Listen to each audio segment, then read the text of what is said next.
രണ്ടിച്ചയിൽ എപ്പോഴും വന്നപ്പോൾ ഞാൻ ചോദിക്കലുണ്ട് നിങ്ങൾക്ക് എന്താവും. അപ്പോൾ ഇഷ്ടത്തിൽ പറയുന്നത് എന്താ പറയുക, മന്തിയും നിൻ്റെ എണ്ണയില്ലാത്ത ബിരിയാണി. അങ്ങനെ ഞാൻ എണ്ണയില്ലാത്ത ബിരിയാണി ആക്കിയെന്ന്.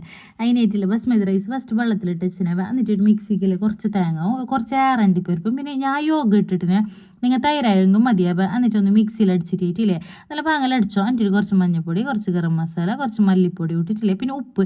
പിന്നെ ഇത് തിരിക്കുമ്പോൾ അങ്ങനെ ആ ഒരു സൈഡിലൊക്കെ തന്നെ തിരിക്കണോ, ഞാൻ വെറുതെ അറിഞ്ഞവ. ഇനി മിക്സ് ആക്കി കൊടുത്താൽ മതി. പിന്നെ കുറച്ച് മുളക് പൊടി ഇട്ടിന്. പിന്നെ ഇത് വെറുതെ വേസ്റ്റ് ആക്കുന്നതിനേക്ക് കുറച്ച് പേസ്റ്റിൻ്റെ വെള്ളം ആക്കിയാവ. നേരത്തെ ഉണ്ടായി അതിന് മല്ലിച്ചപ്പ് ഇട്ടിട്ടില്ലേ, കോയില്ല നേരത്തെ കയറ്റി വെച്ച കോയിനില്ലേ നല്ല പാങ്ങലയിൽ കിട്ടില്ലേ, പാങ്ങലൊന്ന് മിക്സ് ആക്കിയിട്ട് ഫ്രിഡ്ജിൽ വെച്ചൊരു 2 മണിക്കൂറായിട്ട്. പിന്നെ ഇല്ലേ കുറേ ഉള്ളിയും കുറേ ക്യാപ്സിക്കും കുറേ തക്കാളിയും വേണം. പിന്നെ ഇല്ലേ അതിലേക്ക് വേണ്ടത് എന്താ പറയുക, മറ്റേ പച്ചമുളക് ഇഞ്ചി അതിൻ്റെ പേസ്റ്റില്ല അത് ഇട്ടിട്ടില്ലേ നല്ല പാങ്ങൽ ഞൗണ്ടിയിട്ടില്ലേ അവിടെ വെച്ചോ. എന്നിട്ട് ആ പാത്രത്തിലേക്ക് ആ കോഴി ഇട്ടില്ലേ 2-3 മിനിറ്റ് തിളപ്പിച്ചതിന് ശരി ഈ ഉള്ളിയെല്ലാം ഇല്ലേ അതൊന്ന് എല്ലാം മുകളിലേക്ക് ഇട്ടുകൊടുത്തിട്ടില്ലേ നല്ല പാങ്ങലൊന്ന് മിക്സ് ആക്കി എടുക്കണം. എന്നിട്ടില്ലേ അപ്പോഴേക്ക് ഇതിടെ ചോറ് റെഡിയാകുന്നുണ്ട്.